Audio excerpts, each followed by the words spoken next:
Trader, where successful traders are not born, they are forged. We are talking about trading today. Trading involves risk. Please make sure you know what you're doing before you do it. All right, so here we are. It has been a minute since I have been here, admittedly so, and my apologies on that. I've been traveling. It's been, let's just face it, kind of a bit of a shit show. So I have not been as proactive as I would have liked. So in the last, let's see here, last week I really only traded one day. I don't have the specs or details on that other than my memory of the horrific experience. I'm showing you right now my current accounts. So on Tuesday of last week, I did make some serious mistakes and basically did not handle them particularly well. What I can recall, basically, I had my... Here's the thing. The big thing that I recall is that if I had just left it alone with my initial trade, I would have been fine. I would actually made quite a bit of money. It would have been really cool.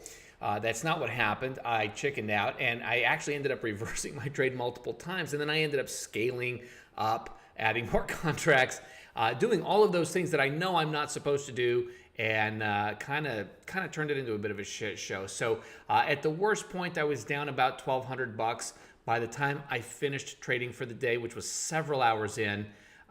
Which is, if you've been around for a while, you know that's not usual for me. I don't like trading for more than a half hour or an hour. But anyway, I did recoup about 1,000 of that, so I was down about 200, which tells you that now obviously I was playing with different sizes than I really should have been, but I had some solid insight. I just didn't trust myself. And then I made some serious mistakes on how I handled that lack of trust, which just turned into a bit of a problem. So I was down about $200 on Tuesday. I haven't traded since. I've been traveling. I've been on the road until today. And something similar happened today. I didn't just lose it. I didn't scale up or anything like that. But I entered a trade with my full expectation of what it was going to do. And I'll show you that here in just a second. And it looked like it was possibly maybe going to start going against me. Again, I chickened out, and basically I had another trade expectation based on a different move that was at about the same spot.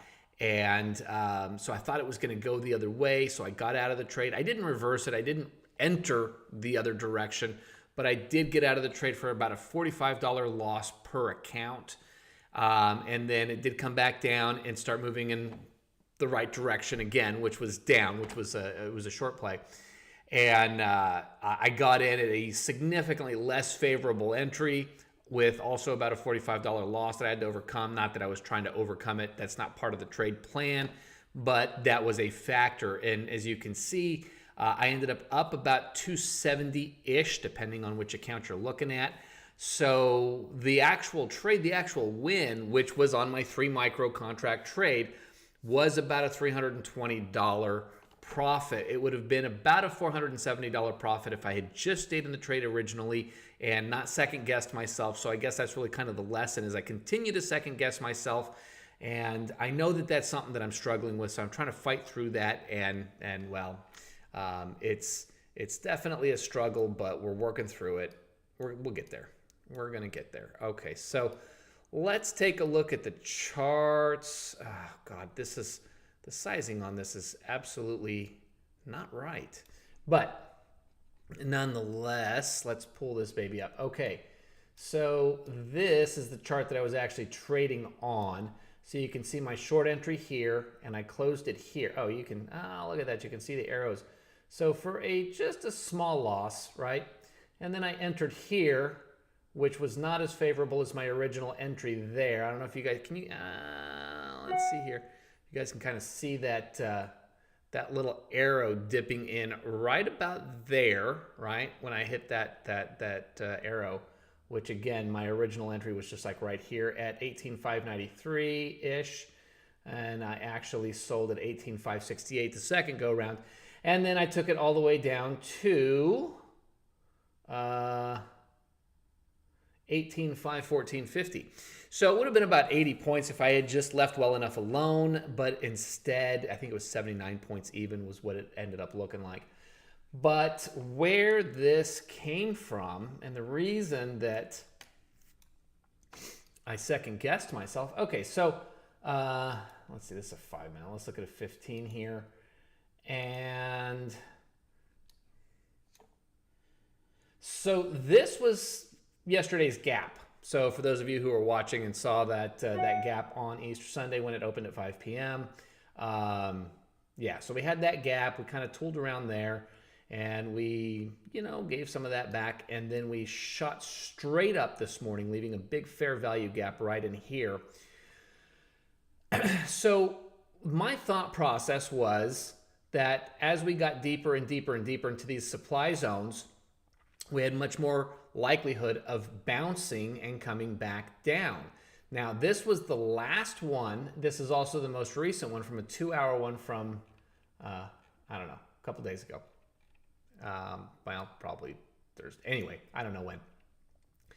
But seeing that, I thought, okay, so one of two things is going to happen. It's going to bounce, and it's going to clean up this gap right here, potentially move into this gap from, I don't know, week and a half ago or something like that, which it's dipped into, but it has not cleared this whole gap yet.